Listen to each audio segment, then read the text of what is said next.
Suami guna wang isteri naik haji, apa komen?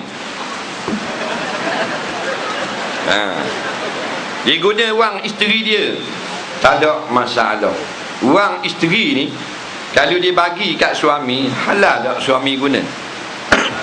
Halal tak? Halal. Tak? Tanya orang dia ni. Kita suami miskin kahwin dengan isteri kaya. Suami gaji RM450 sebulan, bawa driver bas mini. Isteri bawa kapal terbang Air Emirates $45,000, faham? Sebulan. Kaya lah isteri. Jawabnya, isteri pakai kereta BMW 7 siri. Nampak? Suami Honda Cut 70 siri. Bila kahwin jadi isteri dia, dia boleh naik tak kereta suami isteri dia? Boleh lah, pasal isteri dia. Isteri dia ada banglo 8 tekak.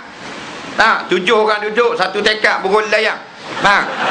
Kaya jadi. Suami boleh tupang tak?